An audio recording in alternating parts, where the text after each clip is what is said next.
edition of Taking Over. I am, of course, Ol'Ed as Fries, joined as always by the natural Astrid Pizarro. Astrid, NXT Homecoming just ended.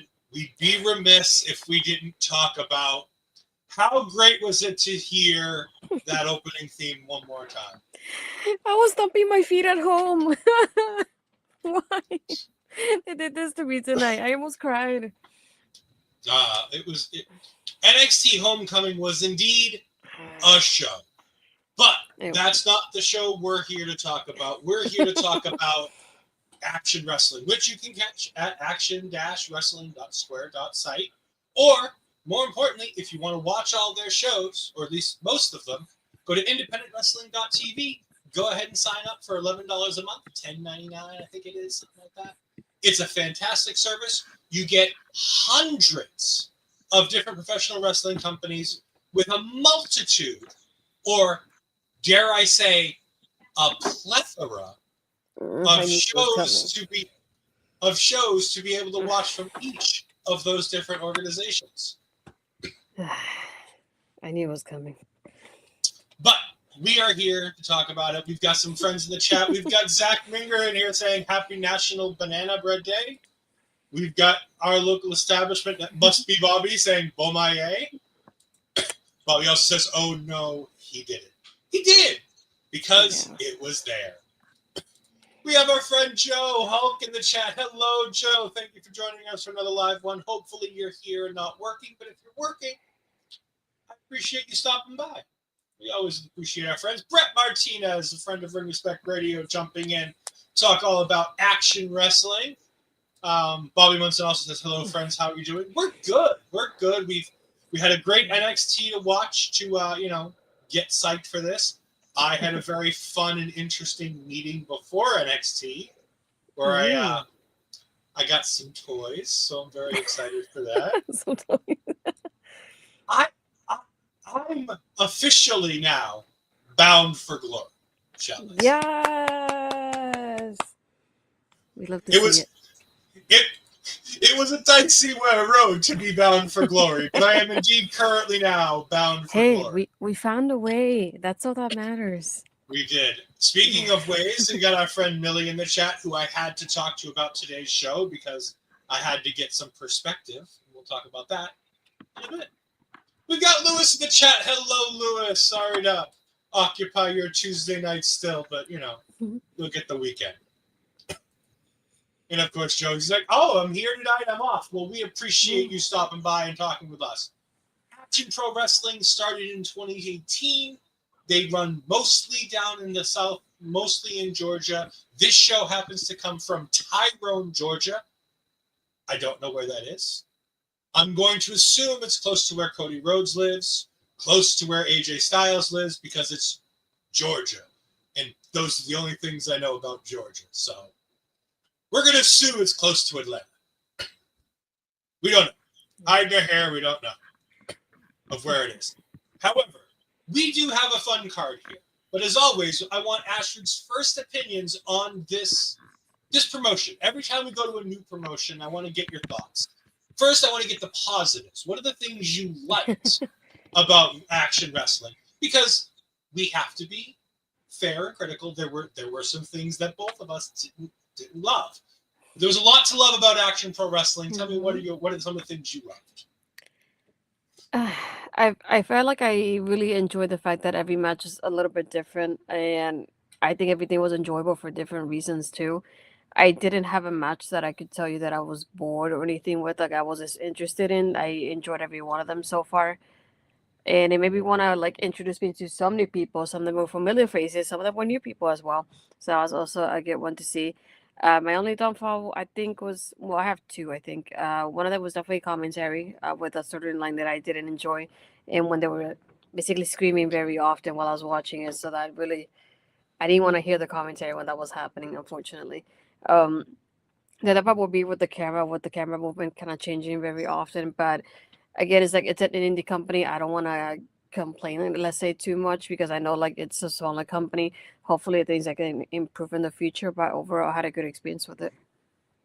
I loved Action. The action in Action is fantastic. I thought they did a really good job with their matches. Like Astrid said, there was a bit of everything in this. We had a women's match. We had a tag team match. High flying. We had some more down-to-earth technical wrestling. We had a variety of different types of athletes and types of presentations on the show. We had some big names. We had some names that I got introduced to. Right at the top, Joe Black, new favorite, one of my new favorites. Love me some Joe Black. Joe Black is great. We'll talk more about him in a little bit. But, I mean, there are obviously some familiar faces. We've talked about TJ Crawford. I mean, Astrid, you weren't here for this, but we talked about TJ Crawford. Last week when we talked about Beyond when he was in that match. We talked about Krule last week in the Beyond Wrestling show, which, by the way, thank you to everybody who's watched it. It is now the most viewed taking over ever. So we want to thank you for that because that's something to look forward to. We greatly appreciate that. We also talked about Channing Thomas before. You and I both adore Channing Thomas. I loved a lot of that. I will agree with Astrid. I thought commentary, while good for the majority of the night, their lead commentator is really good. He gets very excited and he's very loud, but he's really good. I liked the way he called the action. I liked the way that he worked with everybody around them. Okay, it is part of the Atlanta metro area. Woohoo! Good for guessing. Close enough. I will also second Astrid's discussion about the camera work. I got a little dizzy with some of it. And again, it's hard to do a ringside camera and a hard cam. It's very hard to do both and do it well, especially when you're doing it live and it's being broadcast live. If it's not just going up after the fact, it's an editing. That being said, I want to say that the camera work done by the ringside attendant was really good. Mm-hmm. They just needed better direction in the booth to make sure that when he started moving to a new area, that we didn't follow the shot. So he's like holding the camera and moving towards the floor as he's moving shots. Those were the only real bad ones. Other than that, it was really good. Mm-hmm. And again, yes, Bobby says, I've been doing it shitty for 8 years now. Look, it's hard. I'm not sitting here saying I can do it better. I'm just saying we've been privileged to watch some of the best independent wrestling. And action is right up there with them. Let's not kid it. Some of these shows we're going to invest into some of these companies that we're going to go, oh my God, what did we get into? Because what we should be doing is vetting these shows before we say what we're going to watch. What we really do is we go, hey, this show looks like fun. Let's watch this week. So I'm very excited for it. Let's get started with the promotion, though. We start with somebody we know, TJ Crawford, the Silver Sniper himself. A new nickname for him that I've not heard before. The most trustworthy man in sports entertainment. When you're told you can trust somebody in the professional wrestling landscape, that's not somebody to trust. And then, of course, we have a newcomer to my eyes, 24-year veteran Slim J. Now, Slim J made me very worried when he came out. Because I looked at him and I saw, oh my God, this is a wrestling M&M. Oh no, what are we in for? I'm glad I'm not the only one because I'm familiar with Slim J because of, I think it was more like Ring of Honor. Because if I remember correctly, I had to look it up a little bit later. But when I went to the Ring of Honor taping in Orlando, like the first one under TK that we had, Slim J was one of the people there. And I didn't even know who Slim J was. And I remember seeing this, like, who the heck is this person? I have no introduction to them. And they look like that. They look like a baby Eminem because they don't even look like an adult sometimes either, which is the irony of it too. But I was a little bit familiar with Slim J before. I was not. However, I was pleasantly surprised because I really liked this match. I thought it was really fun. I'm biased. I'm a big TJ Crawford fan. I think TJ Crawford is fantastic. I don't think he gets nearly enough credit. And I think he's taken a bit for granted when he's in some of these matches because of the fact that he travels. But I get to see him more often than I see many professional wrestlers with Beyond Wrestling, where he's part of Wrestling Open all the time, where I get to see him more often than not at a chaotic show when I go to the chaotic shows. So I have a high opinion of him because of the fact that I see him on a fairly regular basis. I thought him and Slim J had some really good chemistry in this match. Slim J standing up to TJ Crawford, a bit smaller, a bit. Well, they had that really good striking back and forth. I thought went really well until TJ cheated and started kicking him. I thought that was really fun and interesting. At the end of the day, TJ gets the win with a really interesting win. Like I've never seen this. He rolled. This is the next match. I apologize. One of the other matches. I was like, I've never seen this. He rolled through the dive, held the tights, got the win. Your bad guys got to win sometimes. TJ Crawford feels like the bad guy here, but it's again, you can't understate how good TJ Crawford is, and I'm excited to see more of him as we continue on. Yeah, I feel like he definitely caught more of my attention in this match because I did like the head scissors that Slim did towards the beginning of the match, like the angle they did for the camera work here was really well done. But once TJ went to pick up speed, I feel like there was no going, there was no way for Slim J here whatsoever. And I love like once TJ got rolling that he kept going and going, and there was at one point that he kicked him a couple of times. That was really well done. The crossbody roll through they did was really well too. And then once he used the trunks, I went, yep, I knew it was gonna happen. I just didn't expect it to happen the way it did, but I knew TJ was gonna win somehow because he just kept going. And once he built up momentum, there was no stopping him. So I already had in my mind TJ winning, just not how it went about it. Yeah, and then we move on to our women's match of the night. Kelsey Raegan versus Little Mean Kathleen. And Astrid, I'm going to give you the floor because I know exactly where you want to start with this one.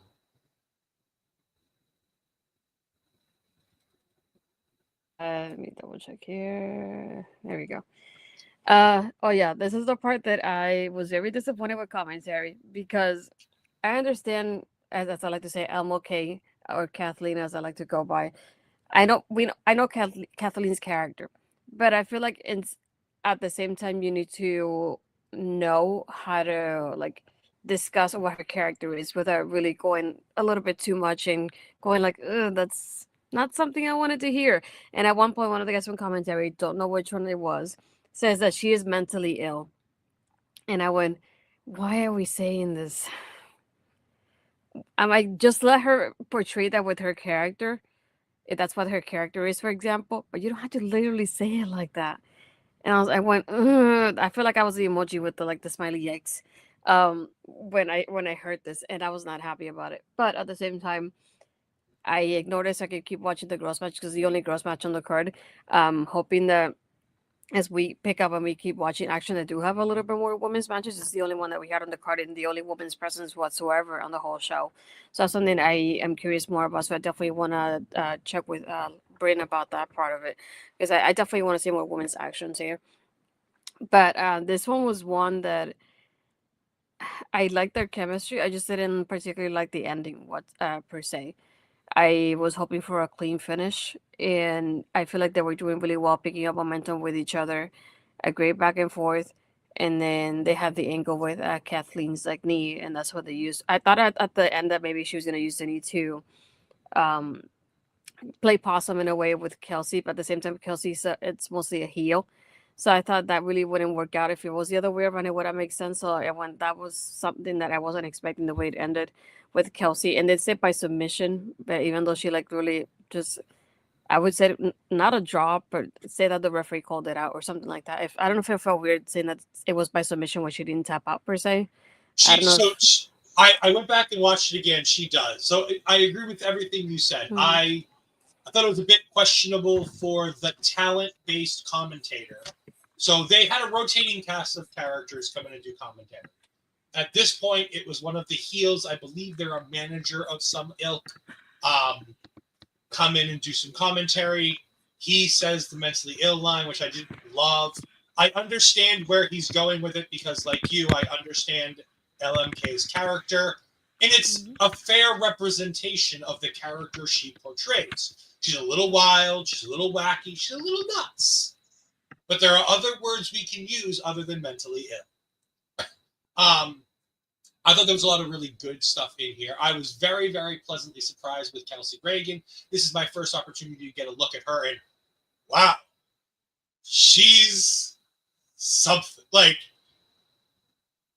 yes, more Kelsey Raegan in all the independent promotions.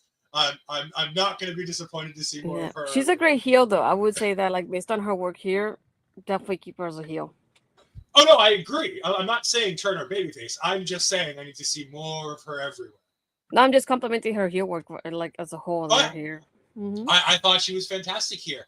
And then, you know, like you said, Little Mean Kathleen gets that guillotine that she had. That was Roman levels of good guillotine.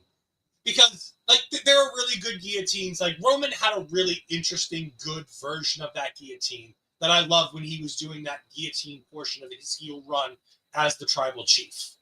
There was and Little Mean Kathleen, I'll reference it like this.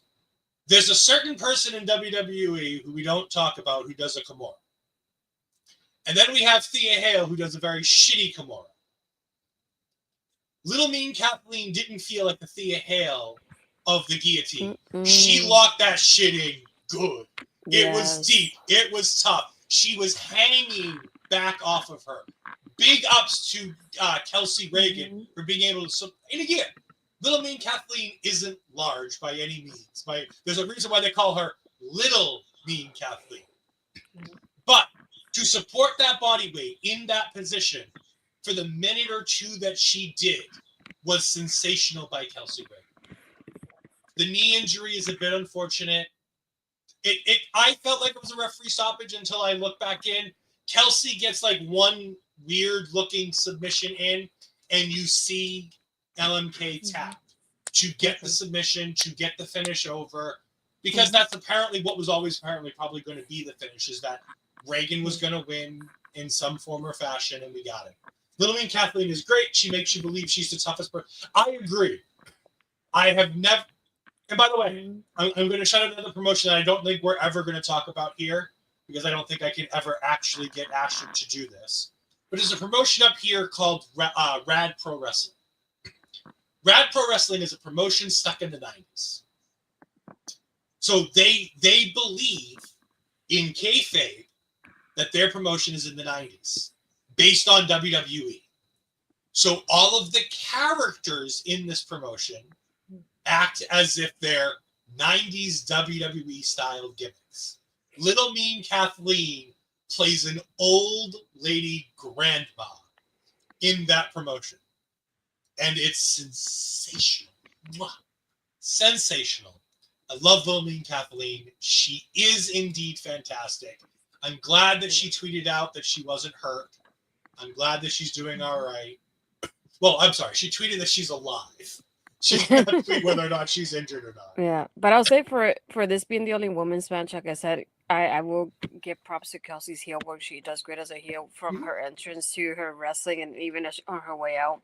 And like you said, Kathleen, just like for her being a little bitty bitty like me, she looks really tough the way she wrestles and the way she carries herself. So I definitely want to compliment both of them for their work in this match because it was incredible. Like you said, that guillotine, chef's kiss, it was beautiful. I thought that she had Kelsey at that moment there when I saw her. I was like, there's no way she gets out of this. And then she got out and it's like, oh, I was very impressed with that. But I love the way that Raegan lifted her out of that guillotine. Like that was really, because normally with the guillotine you fall out of it, you kind of roll, you get to the ropes with your legs or something. She lifted and pushed Kathleen off of her, which I thought was really interesting. I honestly thought that was going to be the best submission we saw all night. And then we got to the next match. Because the next match is Joseph A-Game Alexander taking on Darian Bengston. And oh my, was this my first, this could be a match of the night contender right out the gate. I love everything to do about this match. I thought both of these guys were fantastic.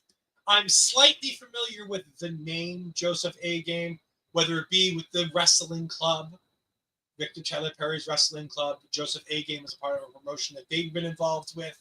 He's been to the wrestling club, so I know of the name. I never really gotten a chance to sit down and watch him work. And Darian Bengston was another new competitor that I'm very excited to see in the future. These guys went back and forth. These guys tore the house down. I thought this was going to be my match of the night until I remembered that world-class Channing Thomas was on this card. But if we talk about nothing else in this match, we need to talk about the submission that Darian Bengston used to win. Mm-hmm. There are a few times in the wrestling landscape where I see something and go, I've never seen this before. Mm-hmm. He sat Joseph A-Game down, cross-legged, and standing in front of him, grabbed the double underhook and then flipped and put Joseph A-Game in the most uncomfortable looking position I've ever seen. Mm-hmm. I was cringing here.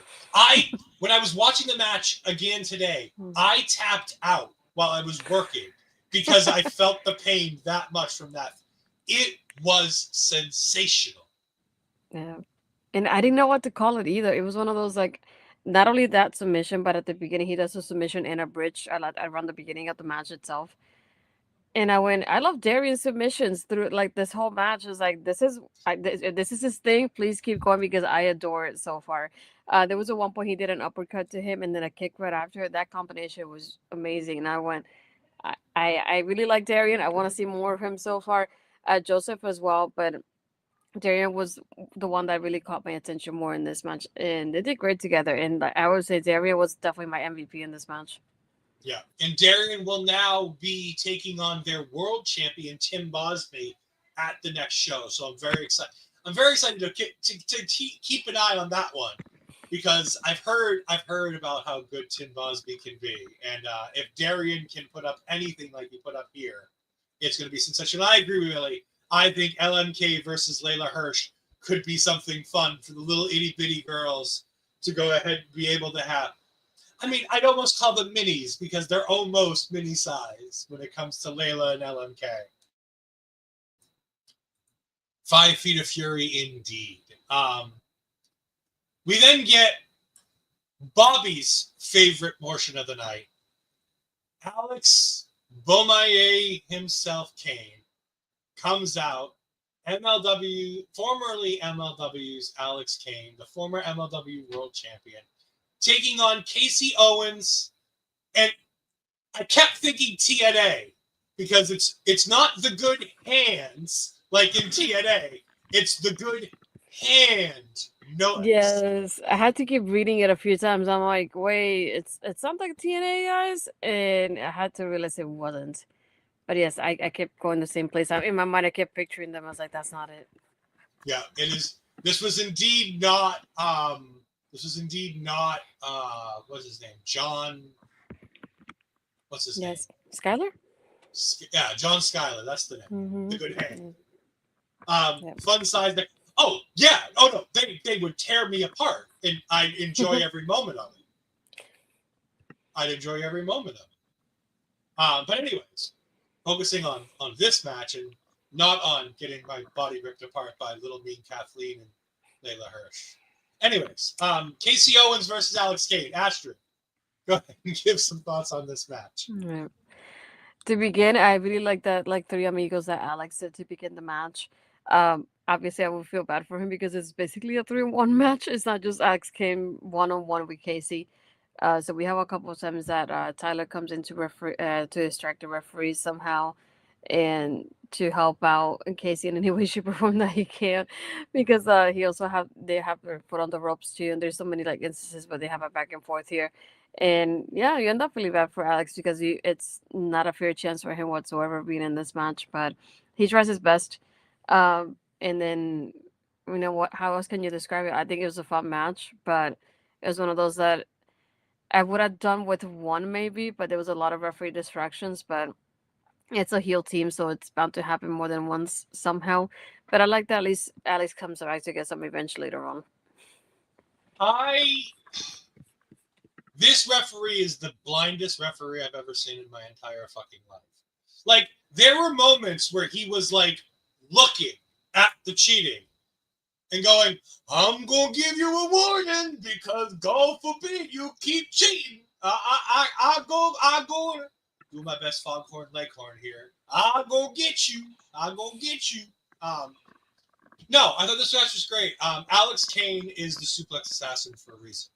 He resides on Suplex Island for a reason. He is absolutely sensational. How Alex Kane is still unsigned by anybody.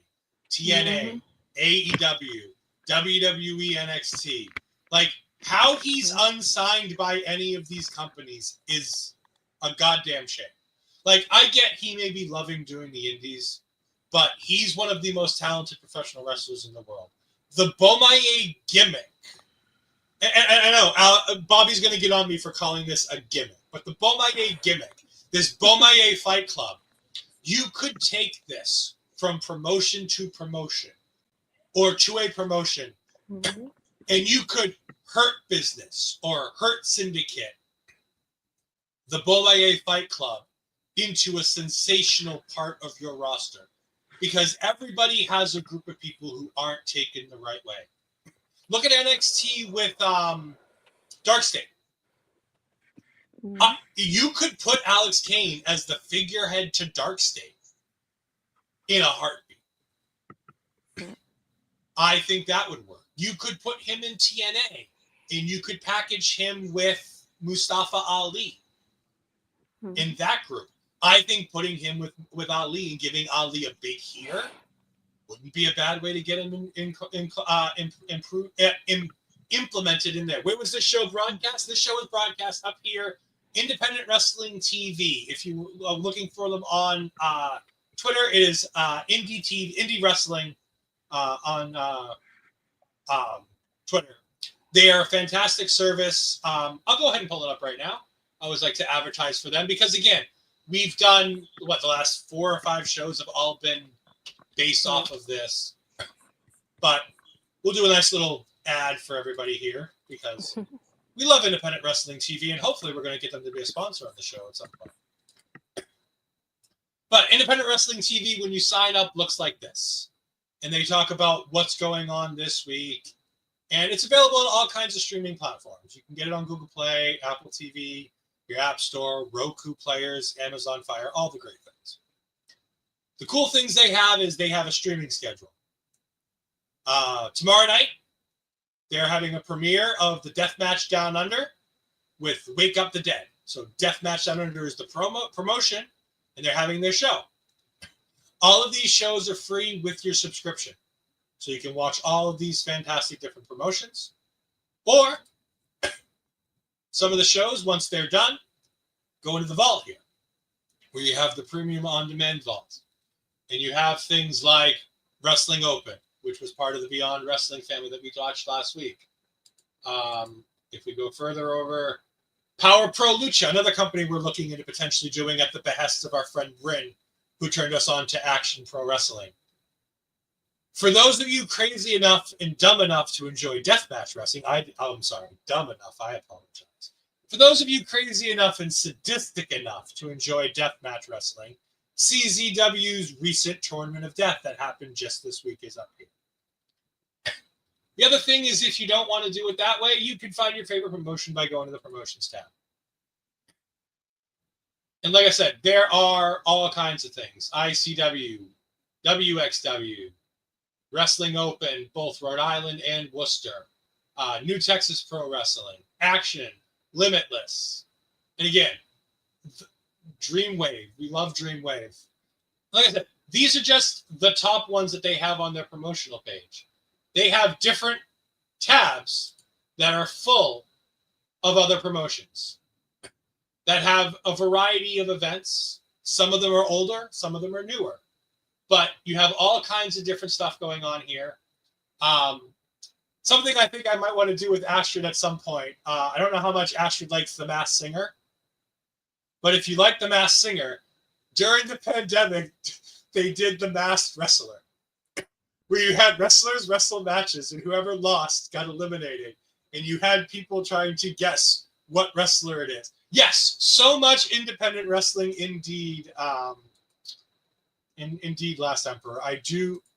Like I said, it's like $10-11 a month in the States. Translate that to whatever it is in your area. It's well worth the money. Yeah, if commentary isn't shit, ETU is another company I've heard of. I believe they're on here.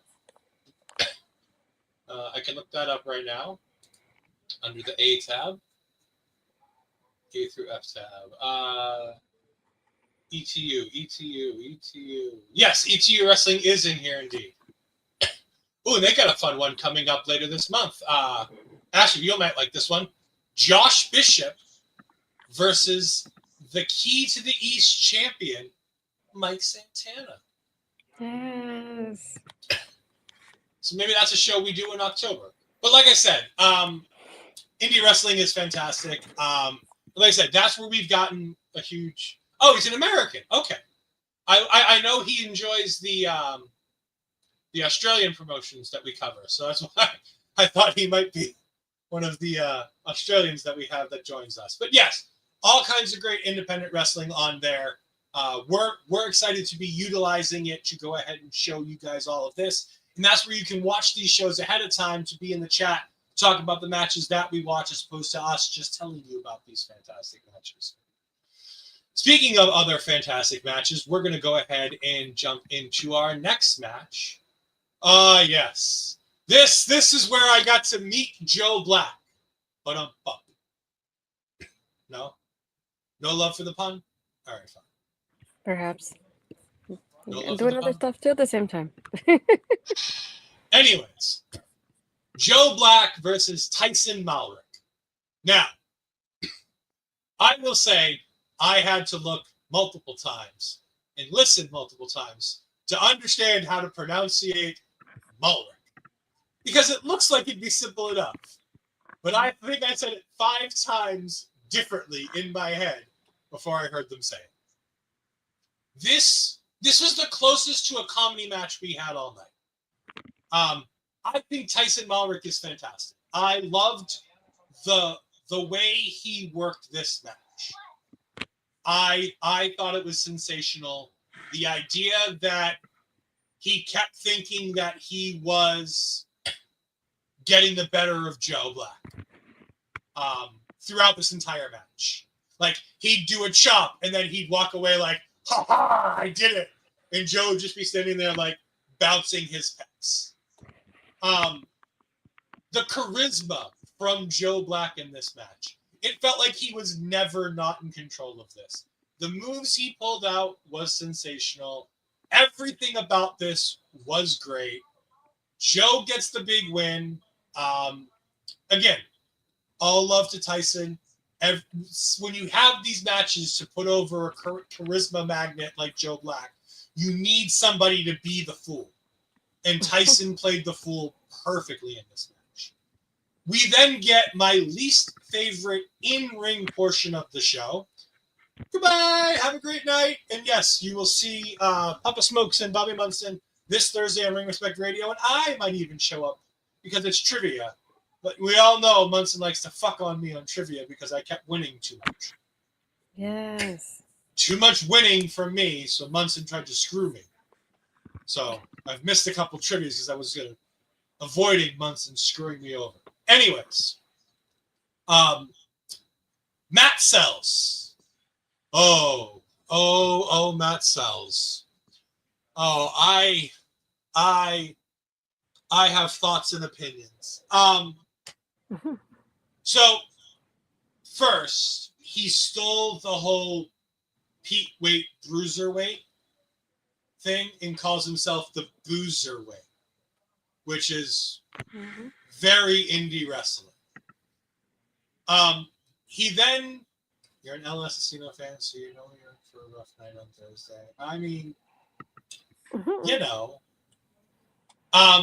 So Matt then goes to cut the most generic bitter heel promo that I've ever heard cut on a non-WWE show.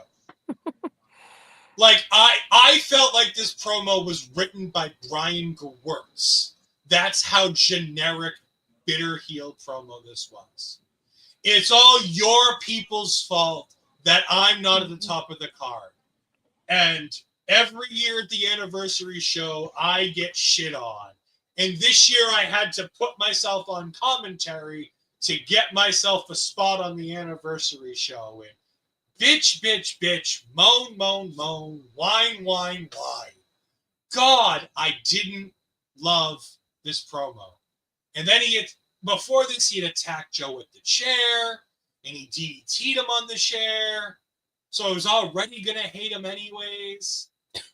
And then he does my least favorite heel thing. Y'all aren't going to see me until I'm good and ready to be seen. And he's got his shitty fucking ZZ Top white beard with his bald fucking head. I wish I had a clip for this moment, though. No, I don't have it. Oh, sorry. That's where you go with Stud Wallace. Bye-bye, bitch. Yes. Yes. This is indeed a bye-bye bitch thing. This just was... I don't know what this promo was trying to accomplish, other than setting up a Joe Black versus Matt. Mm-hmm. By the way, and then after he finishes the promo and he's getting ready to leave, he says his full gimmick name, and it's Matt Sex Sells. And I'm like, excuse me? You're the least sexy person we've seen on this entire card. And that includes Slim J. Like, seriously, dude? You think that you're, like, sexy in any way, shape, or form, good sir? No. I wanted to chant bald at him like we did it to John Walters on Friday night. Like people have been doing in AEW to Ricochet. Like, I wanted to chant bald at this man the entire time he talked because I hated him so much. Which probably means he's being an effective heel. But I didn't hate him for anything he was saying. Mm-hmm. I hated him for the fact that after 24 years, as he told us 3 times in his promo, that he's been in the business for 24 years, you can't cut a better promo than this motherfucker? Like, come on! Get your shit together, Matt Sells. And I understand. I understand Bobby's going to clip this and then tag him. And I'm never going to hear the end of this. And if you do that, Bobby, I'm going to make sure that I play the El Assassino clip every Tuesday on this show. Mm-hmm. I know, right?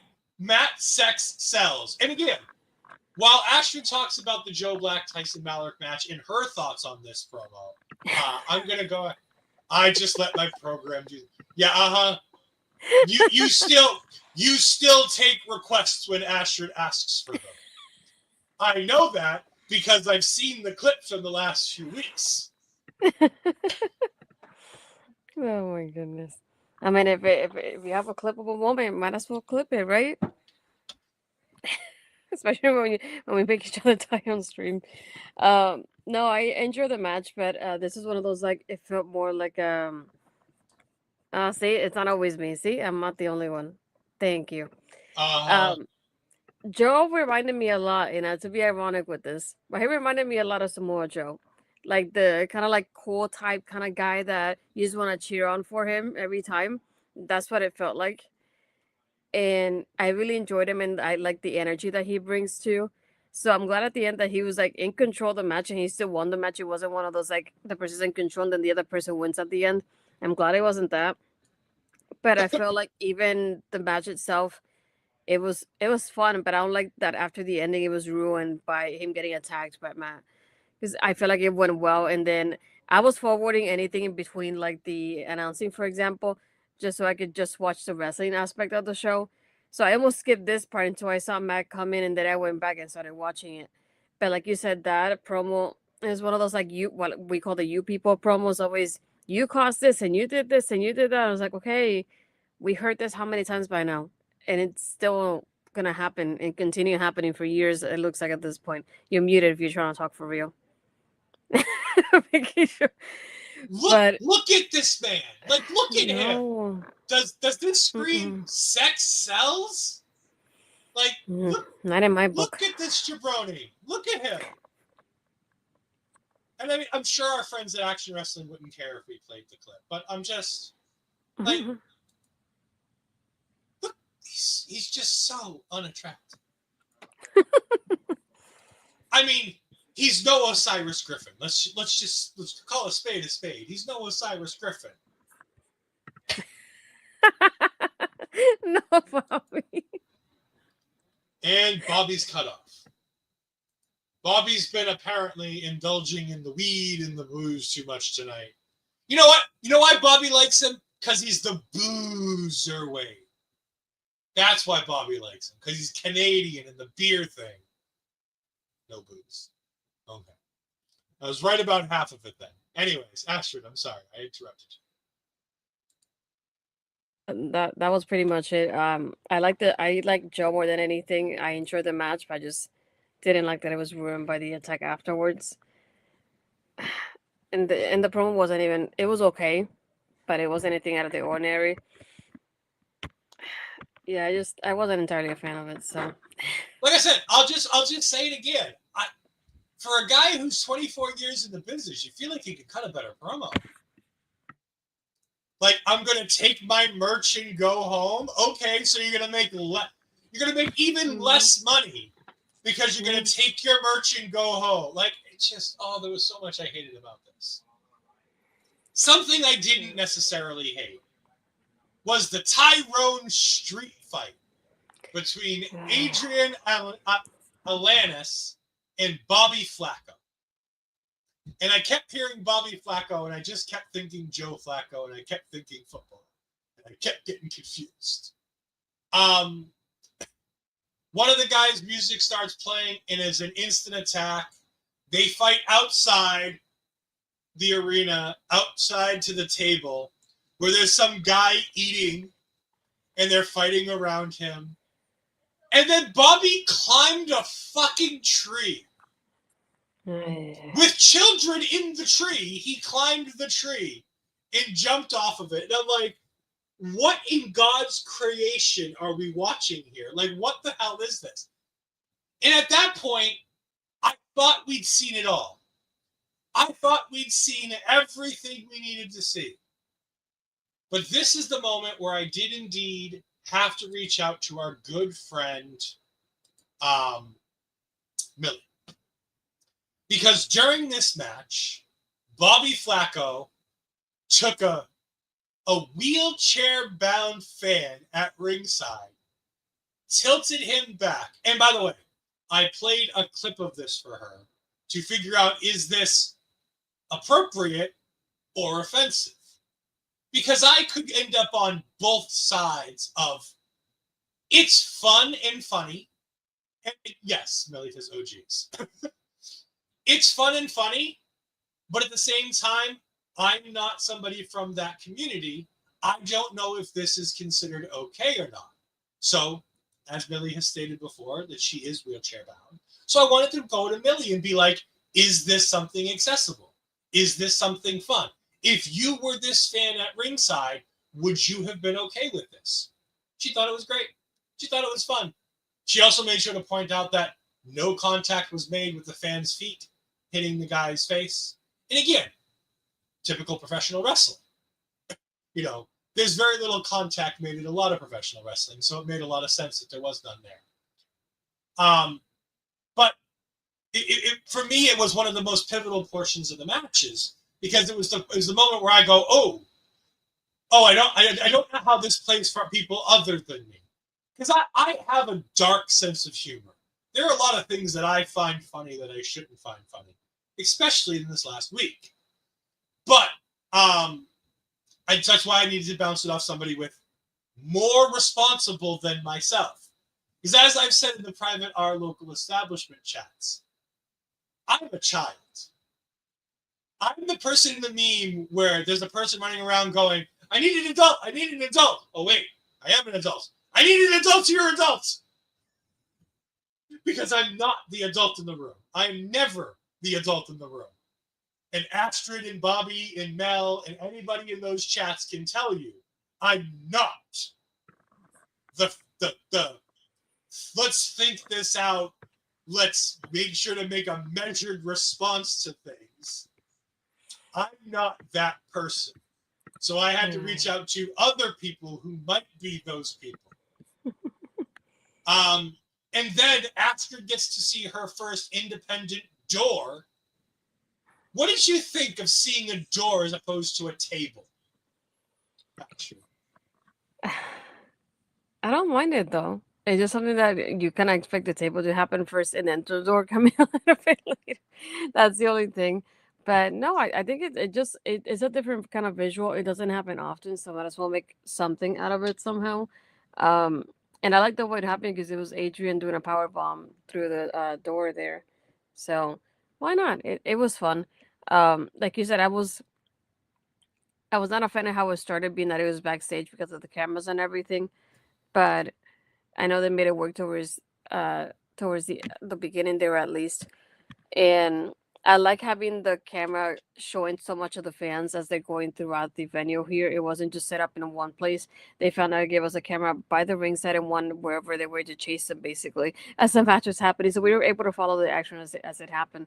But I like the fact that we had everybody so into it. There was one of the guys that Liam that took the bucket away from Bob and just put it in Bob's face before he turned around, and that caught me off guard. So it was really funny too. Yeah, I thought this match was really good. It's not your typical street fight.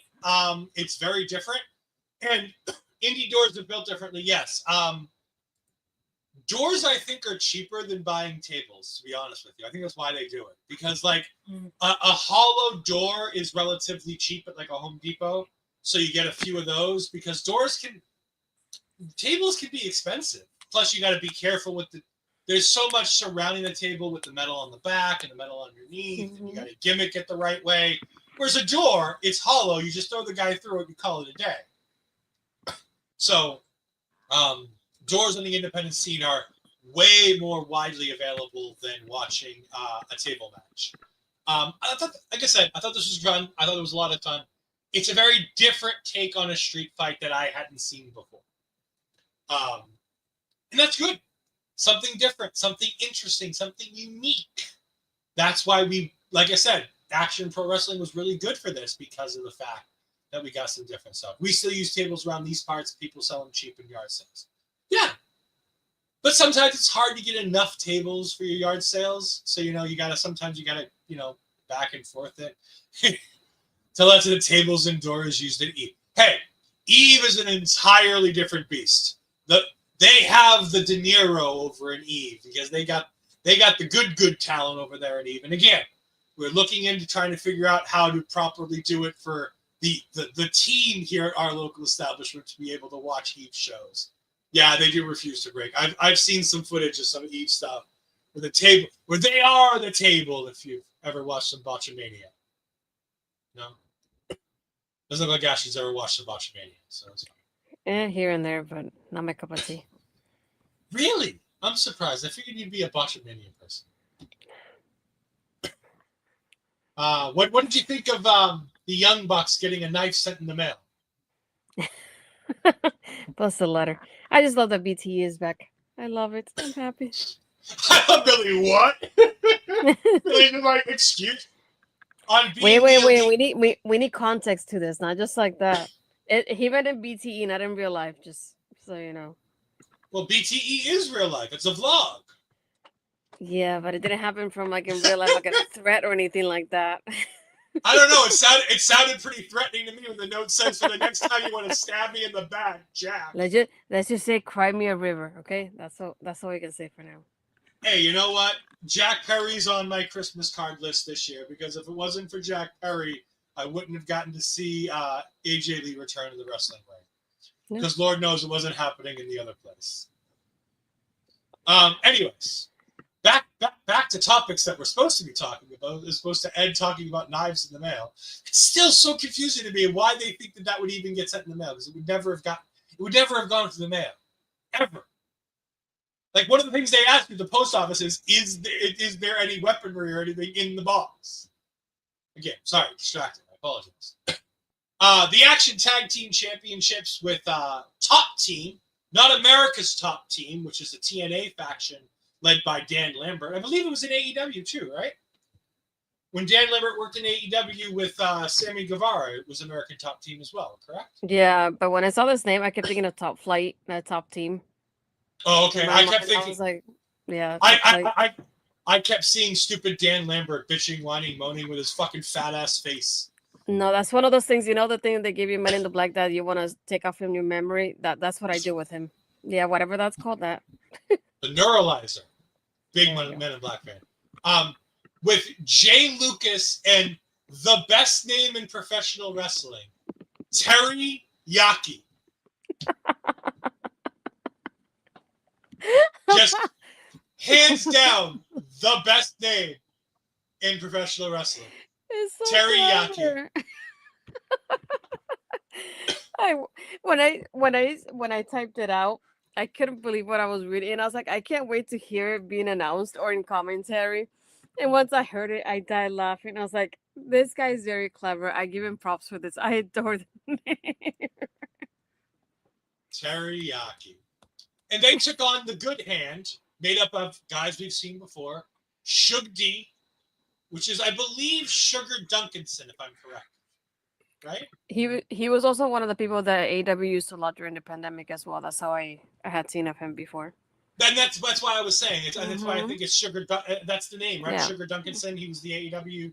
He was on Dark and Dark Elevation a lot. Correct. During that time. Okay. And The Wall, Tyler Stevens, who, by the way, went ahead and gave either a view or a like to Astrid's post on Instagram about it. So thank you, The Wall. We greatly appreciate it. Oh, he also had a very short stint in MLW too. Okay. I knew that. Hold on. So I love the story of this match. Is that the Good Hand are the best tag team in Action Pro Wrestling. They may not have been a consecutive tag team reign of the longest, but like Suge D has held these titles for 400 and some odd days in combined reigns.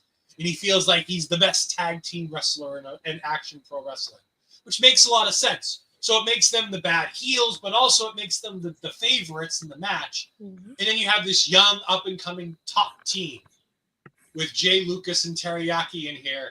And I love how it's your bog standard, this is how we do big guy, little guy match. I thought, and again, I say bog standard and you go, oh, so it was boring. No.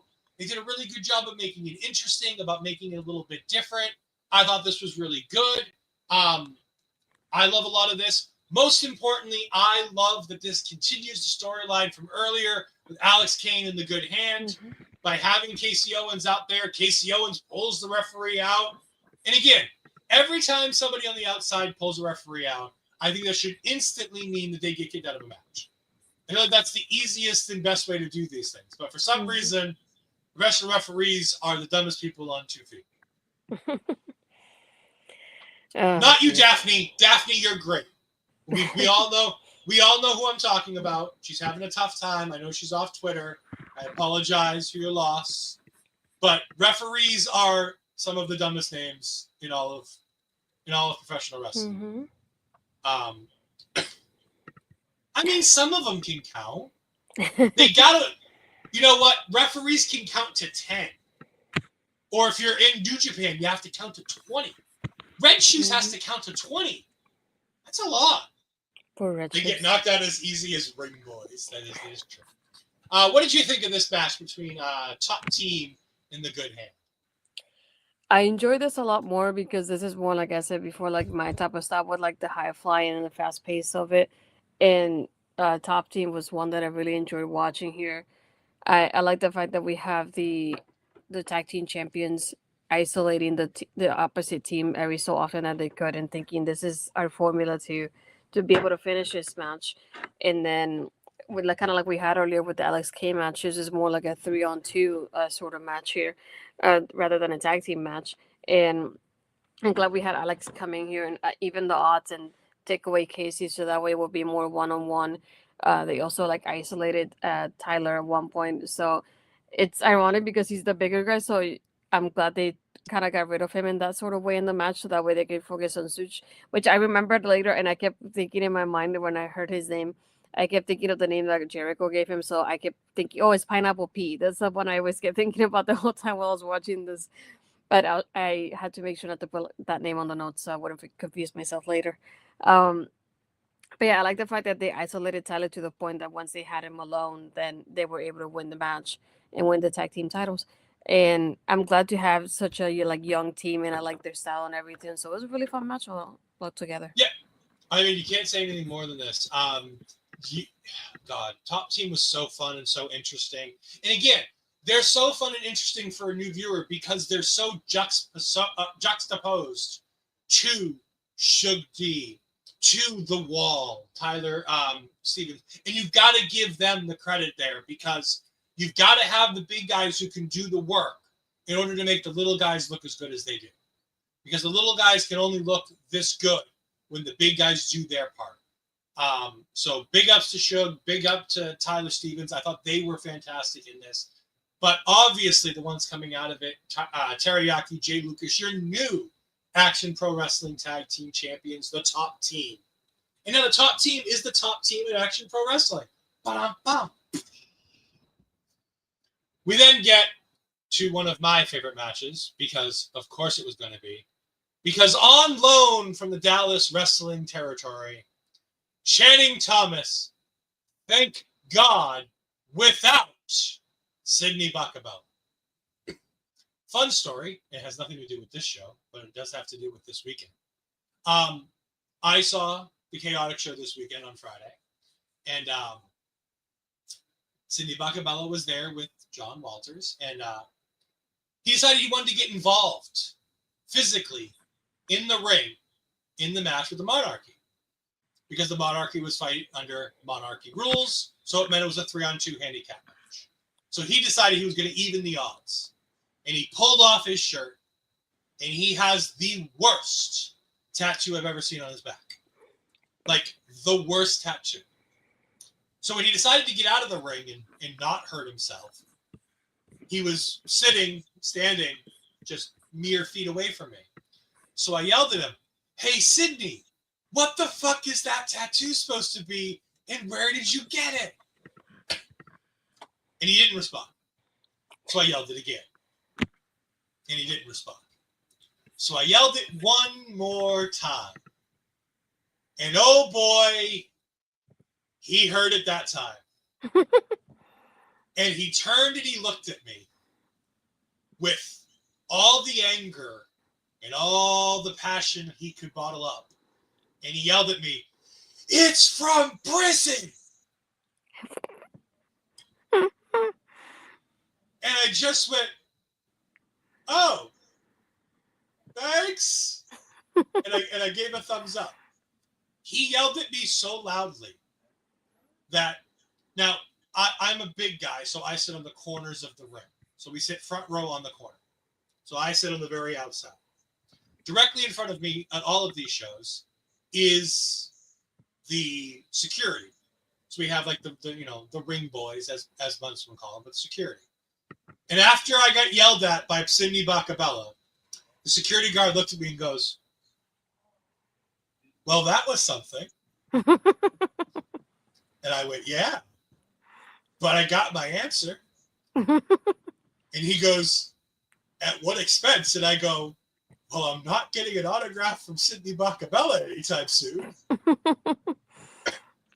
After the match, Sydney Bakabella didn't pick up his shirt. So the security guard in front of me did. And he had it under his chair. And I asked him, "Is there any chance you can give me Sydney's shirt?" Because Sydney was selling a mystery box for $100. But knowing the heel that Sydney Bakabella is, I know it's empty. So I'm not going to spend my hard-earned money on it. But I was going to trade him his trademark shirt for the box Mm-hmm. because I thought it'd be funny.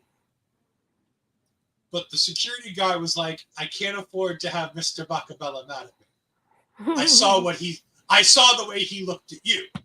And I go, I understand. So it was nice to see Channing Thomas without Sidney Bacabella. Mm-hmm. And then we got to his opponent. Now, they made a big deal about his song on commentary.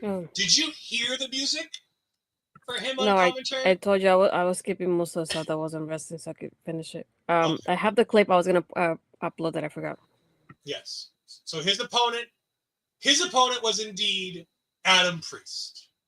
For those of you who are in the wrestling landscape, who may not be like me and may watch AEW from time to time, you'll be familiar with Adam Priest as he has been on Collision the last 3 weeks, tagging with JD Drake once and Tommy Billington, the Dynamite Kid's son, twice. And all 3 times in a losing effort to fuck the Revival. Or I'm sorry, FTR. And if you want to see just what Adam Priest is able to do, I believe Astrid has a clip she's going to play right now. Yeah, this is something that I saw. I had missed Collision, but it's something that I kept seeing a few times. So I was hoping I could find it before the show. Hopefully we wouldn't get copyrighted because it's only a couple seconds. To a headbutt. I believe so. I thought maybe a knee from the top. Oh my God. What? There you go. Because I figured it's too short. Oh, no, you're muted now. I can't hear you. Oh. Did I lose my headset? I wonder if my headset died. Okay, how about now? I can hear you now. Let's just hope there's no echo on my end now. All right. Adam Priest is indeed most likely All Elite Bound. Yeah, that's one hell of a move. Adam Priest is making a name for himself all over the indies, and now he's working. He worked a show with Ring of Honor. He's now worked 3 shows with AEW. I believe at least 1 or 2 of those was part of the Philadelphia residency, wasn't it? I believe so. 1 or 2 of those matches was in the Philadelphia residency. Adam Priest is fantastic. They call him, I believe it's Any Style Adam Priest. I think so. Something like that. This is my match of the night. This by far and away blew out everything that was here. No offense to Joe Black. No offense to Darian Bengston. No offense to everybody else on this show.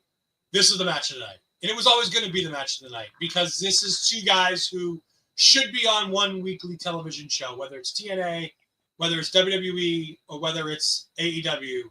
These guys should be on weekly television somewhere because these 2 guys are absolutely sensational. Channing Thomas's gimmick will never work on television, but it'll work on the independent circuit. It might work in Ring of Honor because I feel like Ring of Honor could still kind of tie into that territory system that he pulls. But God, these guys are good. The finish of this match is just sensational. The back and forth pins with the reversal of the power bomb, or the pile driver, I'm sorry. It was just, all of this was so good. The Boston Crab, the figure 4, everything that was done in this match was picture perfect. These guys are sensational. I can't wait to see more Adam Priest on television. I hope he becomes All Elite because he deserves it because he really is one of the best in the business right now. They said on commentary he went through a thing for IWTV where he had like 14 matches that he won, and every match was a different style or a different gimmick match. And I'm just like, the ability to be able to be that versatile. He reminds me so much of a wrestler, and Astrid said this to me, and it was the perfect comparison. I'm sorry I'm stealing. But he reminds me of a wrestler we can't talk about anymore, who was one of the best wrestlers in the world, who did a very, very bad thing, and rightfully so, has been banished from the world of professional wrestling.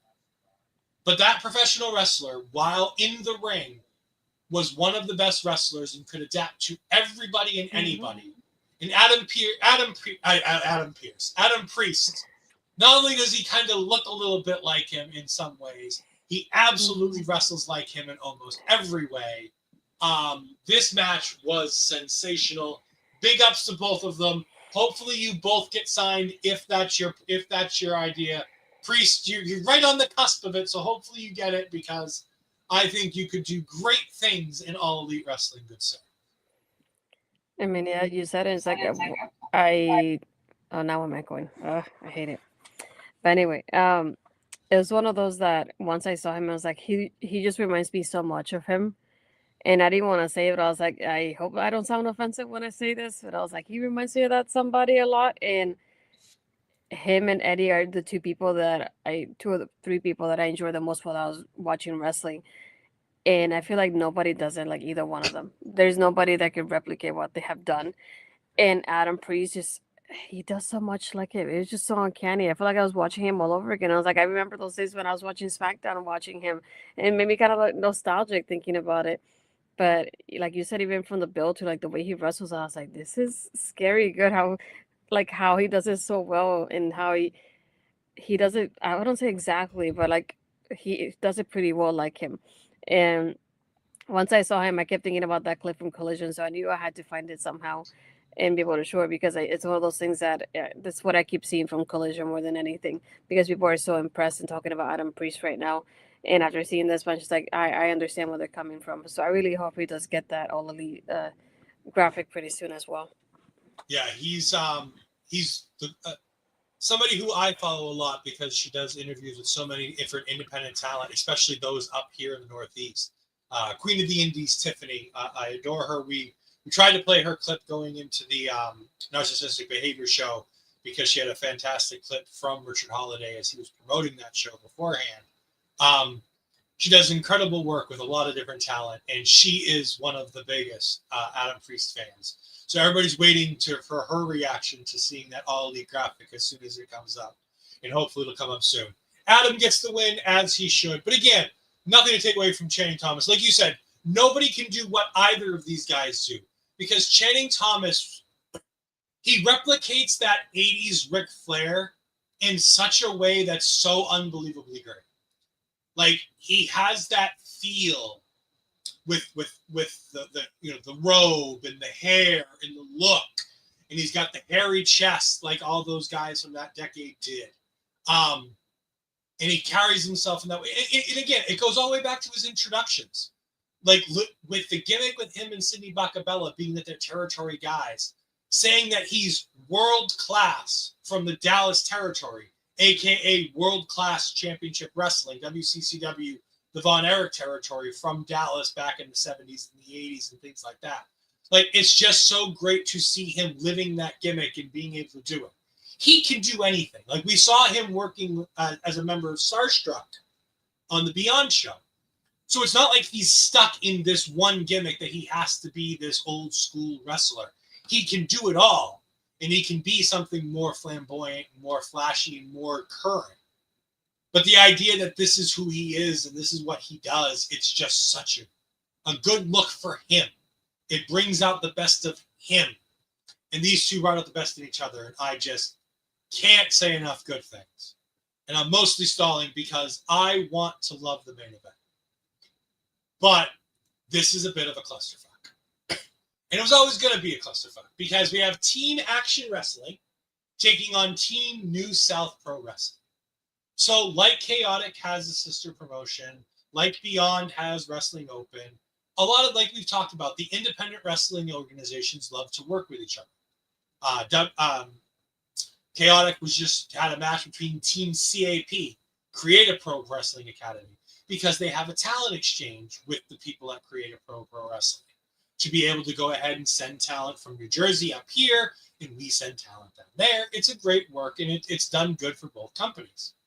So, obviously, New South Pro Wrestling is the company that Action likes to work with, among others. They kept mentioning 3 or 4 different promotions throughout the show that they work with. But this is the one that they set up at the last show, and I give them credit for giving us the video of the last show with the brawl, setting this up. So I thought that was really cool, because it gave us the reason for why we need to care about this main event. In Team Action Wrestling was Krule. It was Jaden Newman and Jameson Shook. I love these guys. I love all three of them. 48-25. I need to know the meaning, so hopefully one of these two guys sees this show and goes ahead and lets me know the meaning of 48-25, the tag team name for the tag team of Jaden Newman and Jameson Shook, because they are tag team champions in a variety of territories. They have a whole bunch of belts.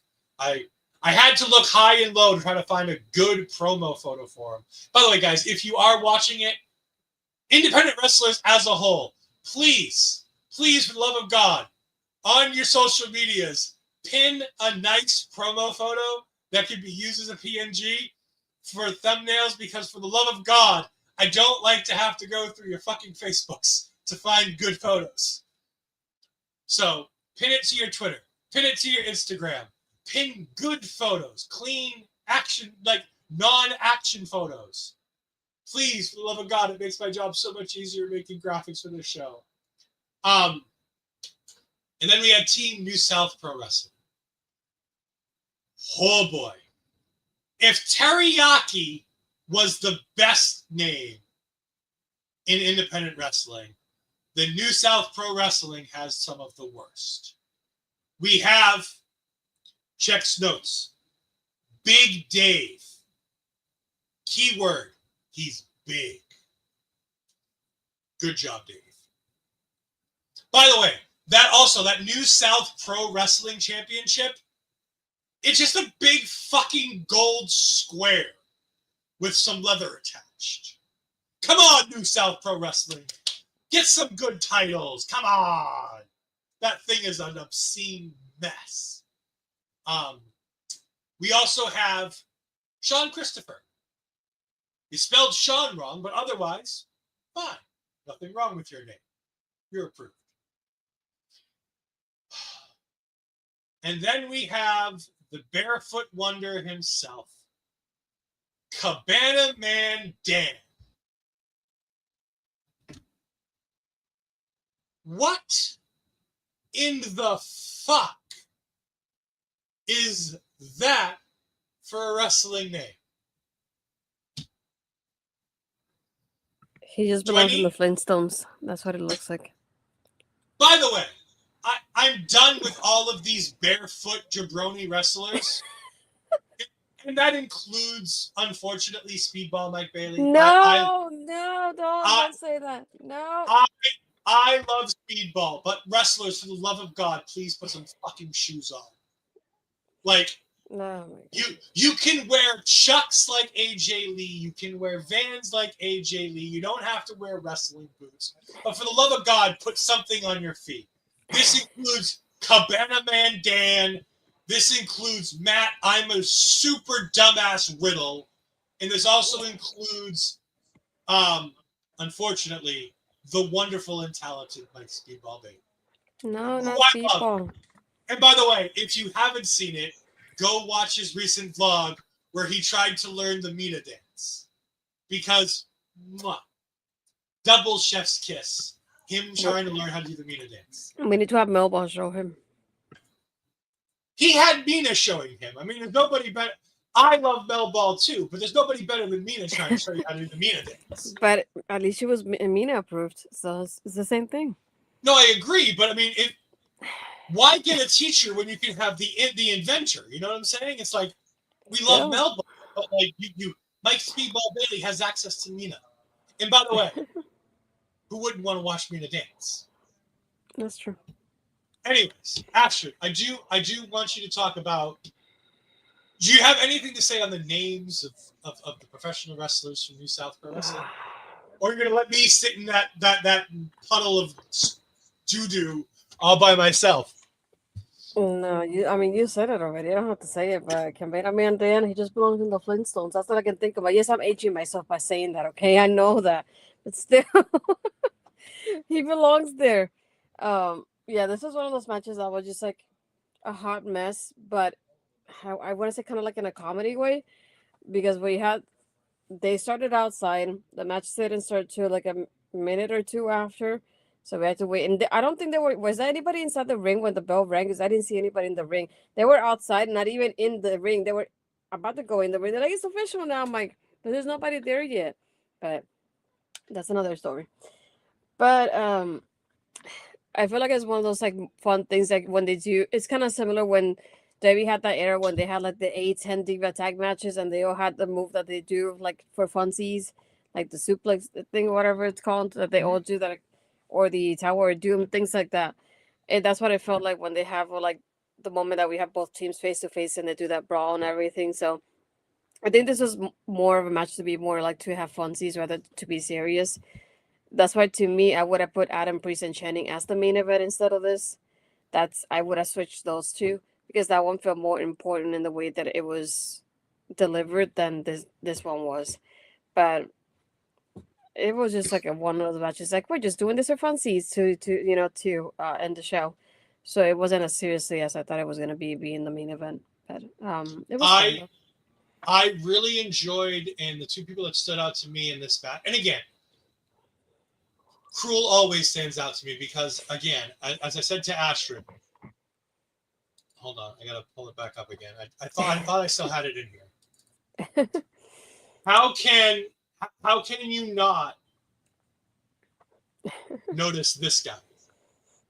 Like, Yeah. how do you miss that guy? By the way, congratulations to that guy for winning the MLW World Championship finally. Good job, Mads Kruger, otherwise known as Krule. But no, the two that stood out to me here were Jaden Newman and Jameson Shook. These guys were sensational. I need to see more of these two guys. 48-25 as a tag team. These two guys separately. I don't care how it is. I need to see more of them. I'm going to be very interested to find other shows or other promotions where these guys are around, because these guys stood out hand over fist above everybody else. Again, with the exception of Krule, because I love Krule. Krule's great. These two guys stood out so good in this. But like you said, like I said, it's just a bit of clusterfuck. Like, there's nothing wrong with it. It did the thing it needed to do. It was fun for the fans. The fans enjoyed this. They all had signs that said New South Pro Wrestling sucks. The fans were in on it. The wrestlers were in on it. There was a whole bunch of shenanigans going on. At one point, one of the guys outside cold clocked Krule with the chair, knocked him down. There was a whole bunch of outside interference and stuff like that from the New South Wales. I keep calling it the New South Wales team, the New South Pro Wrestling team. It's fine. It's broadly fine. It was fun because of the guys on the Action Wrestling team were guys that I was interested in seeing. And the guys on the other team were guys that I wanted to see get beat up because they have the stupidest of pro wrestling names. And this is coming from a guy who cheers for a guy named Patrick Wheatman. Wheatman! I'll show you context for that in a little bit, actually. And then we have a guy called The Big Cheese. Oh, yeah. Tony Navarro. Yeah, no, I know. But Patrick Wheatman is over. I mean, like I said, I'll show you the Friday night show. He was over. Plus, for a guy whose name is Edward Fries. Yes, but that's a legal name. Like, that's not a I have funsies. I'm going to create a cool wrestling name, and I come up with. Yes, you got bacon. I know. I did for funsies. Calm down, man. Calm down. I know. Just saying. Mine's a legit name. It's not. Is it though? It is. It is my legit government name. Anyways, overall, I really enjoyed Action Pro Wrestling. Unlike some of the promotions that we've talked about, I'm not dying to go back right away. I'm going to continue watching Action Pro Wrestling on my own because I think that there's going to be some fun stuff coming. Tim Bosby versus Darian Bennington is going to be a banger. I'm very excited for that next show. The show we were hoping to do in this show's place, not because we didn't want to do this show, but because there was some stuff on there that I really wanted to talk about, I think Ashley would have preferred to talk about, was Dean 3, which included Billy Starks versus somebody really good. I can't believe I'm spacing on the name.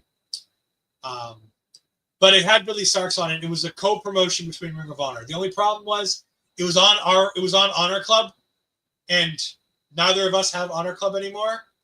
I never did, but Astrid did. But we don't have it anymore.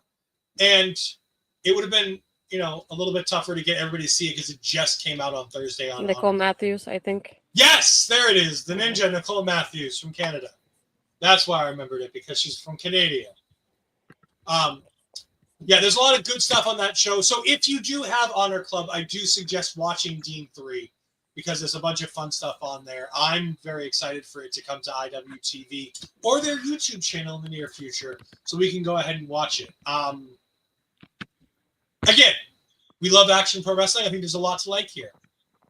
But unlike some of the other promotions, I don't know if we're dying to go back like Dreamwave or Uprising, Beyond Wrestling.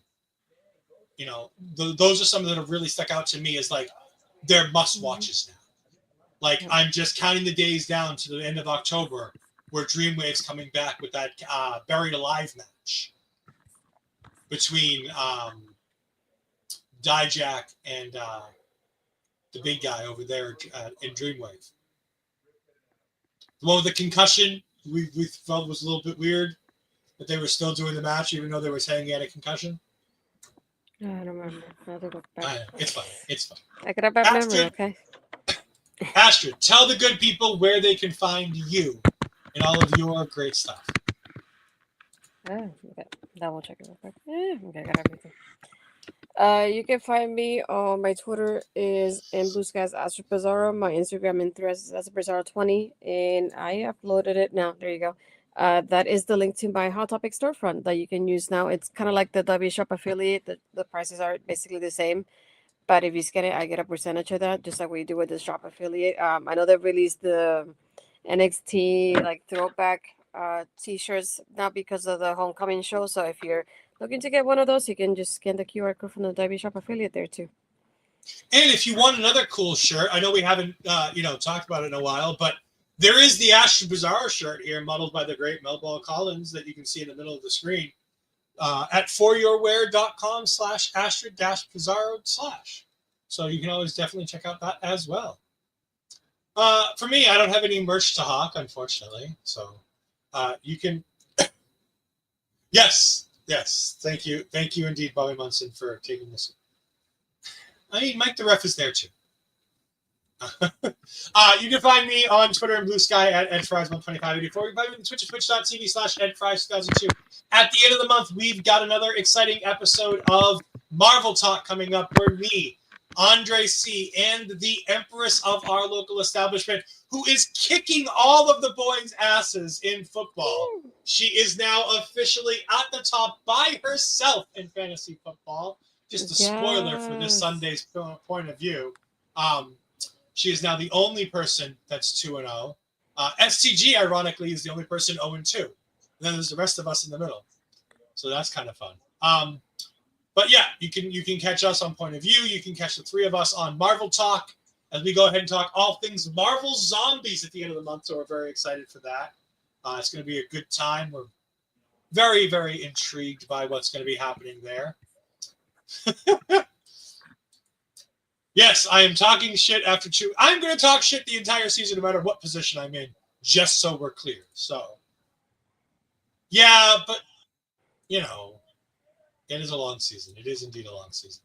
But we want to thank you for joining us. And again, if you want to find more about this show or anything else related to Action Pro Wrestling, their website is up there. You can find them at Action Wrestling 1 on Twitter.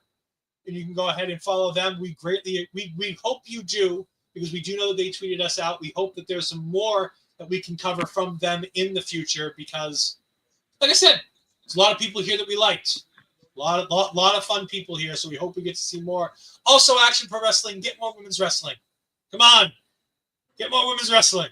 I know it's the South. I know it might be a little bit tougher, but come on, you can do it. I believe in you. But for myself, for Astrid Pizarro, this has been Taking Over, and we will see you next time. Goodbye. I am in misery.